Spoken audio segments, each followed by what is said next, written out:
Good afternoon, everybody. Anthony Aniano here from RotoBaller Radio and rotoballer.com with your fantasy baseball waiver wire for week 22 of your fantasy baseball season. The week beginning Monday, August 21st. Folks, don't forget, head over to rotoballer.com right now and check out everything that we have there, getting you through the rest of your fantasy baseball season and the upcoming NFL season. And don't forget, sign up for that NFL Premium Pass right now using the promotional code ACES and save at checkout. Take advantage of all the great team sync tools, lineup optimizers, draft rankings, waiver wire reports, whatever it is you're looking for. rotoballer.com has it for you. Like and subscribe right here to the RotoBaller YouTube channel and download the RotoBaller app. It is free. All the sports in one spot, premium and season long. Whether it's DFS, whatever it is you're looking for, right there in the palm of your hand.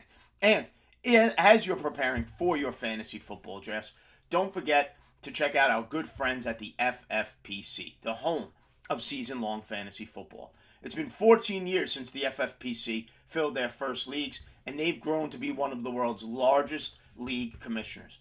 Not a single FFPC league has ever folded, and leagues are forming right now. FFPC has plenty of great slow draft and live draft formats, including best ball drafts starting at $35. Best of all, every RotoBaller listener and viewer will get $25 off their first FFPC contest.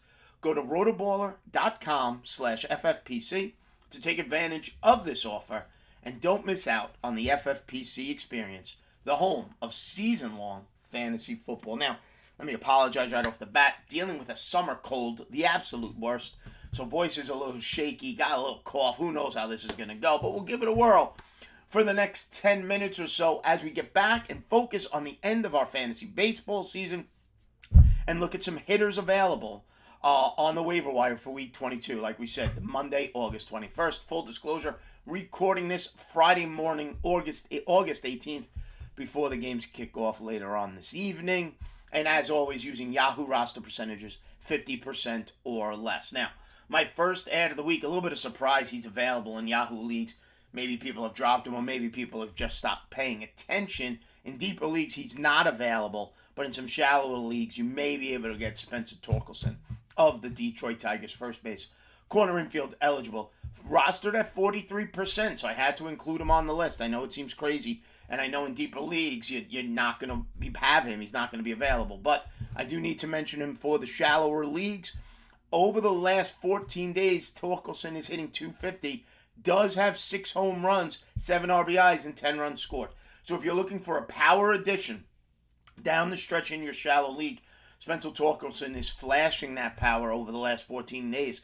He's up to 21 home runs on the year with a .230 batting average. He drags you a little bit, but it's been better of late, but does hit the ball over the fence. 21 homers, driving in runs, 66 RBIs, 61 runs scored, batting fourth in that Tigers lineup.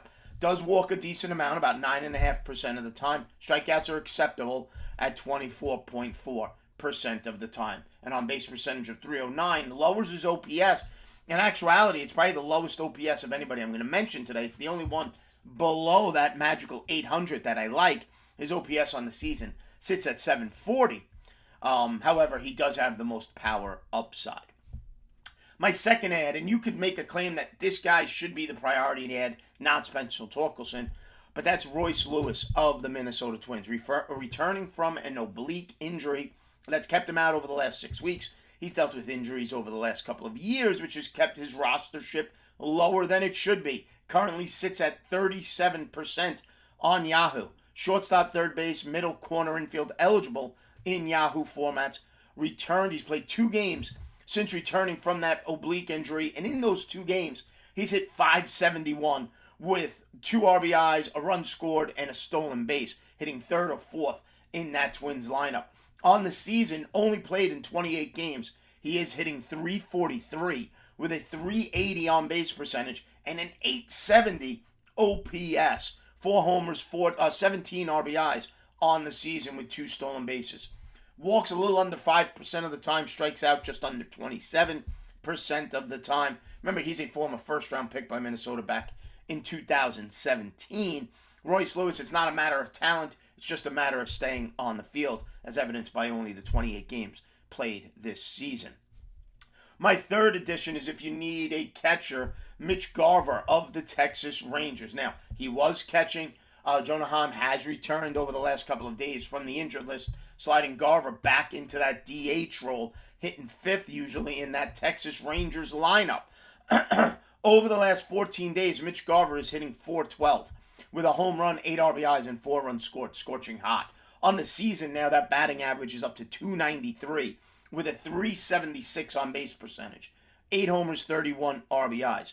Walks a ton, about 11.8% of the time, offsetting that 27% strikeout rate. His OPS is the highest of anybody on my list today at .876. Now he's DH, he's catcher eligible. Eligibility holds him back a little bit. Can't help you in the corners or the middles or in the outfield. But if you've been searching for a catcher all year, it's amazing to me that Mitch Garver sits at only 20% rostered on Yahoo. Up next, first base, corner, infield, outfield eligible from the Colorado Rockies, Nolan Jones, 29% rostered. Now he's a flawed player. There's no denying that. Strikes out 34% of the time. It's a number I despise. He is willing to take a walk, though. It's over 10%. That 10.6 to be exact. Walk rate does help his OPS. Hits 5th or 6th for Colorado. On Yahoo does have first base eligibility, but usually plays one of the corner outfield spots for the Rockies. Over the last 14 days, Nolan Jones is hitting .298. 3 homers, 10 RBIs, 7 runs scored. Nice numbers over those last 14 days, bringing his batting average for the season up to .275. That walk rate that I mentioned earlier leads to a .354 on base percentage and an .858 OPS. It's over that 800. Got to pay attention to it. 12 home runs, 32 RBIs, 29 runs scored, and has even sprinkled in 7 stolen bases. And my final addition, just announced he's getting promoted by the St. Louis Cardinals, shortstop Mason Wynn. Cardinals' number 1 overall prospect. According to Fangraphs, he's the number 47 overall prospect in Major League Baseball. He's a 2020 second-round pick by the Cardinals. He's 21 years old. Mason Wynn is 15% rostered on Yahoo. If you need middle infield help and you miss out on Royce Lewis of the Twins, or Royce Lewis is already on a roster, Mason Wynn may be your solution. At AAA this year, he was hitting .288 with a .359 on base percentage and an .834 OPS. A nice power speed season he had down at AAA with 18 home runs and 17 stolen bases. I believe he stole 28 bases in 2022 down at AA. 61 RBIs and 99 runs scored at the minor league affiliate for the St. Louis Cardinals. Now let's see where he bats. He'll probably make his debut Friday night in a few hours for St. Louis against the New York Mets. But he should be batting probably bat ninth, although he did bat leadoff down in the minors for the St. Louis Cardinals. All right. So to recap, my 5 offensive ads for Week 22 of your fantasy baseball season, the week beginning Monday, August 21st. Spencer Torkelson, Detroit Tigers. Royce Lewis, Minnesota Twins. Mitch Garver, Texas Rangers. Nolan Jones, Colorado Rockies. And Mason Wynn of the St. Louis Cardinals. Folks, don't forget, give me a follow on Twitter at Aniano Fantasy. Head over to rotoballer.com and sign up now for those premium passes. Use that promo code ACES and save at checkout. As always, thanks for watching, everybody, and we'll see you next time right here on RotoBaller Radio.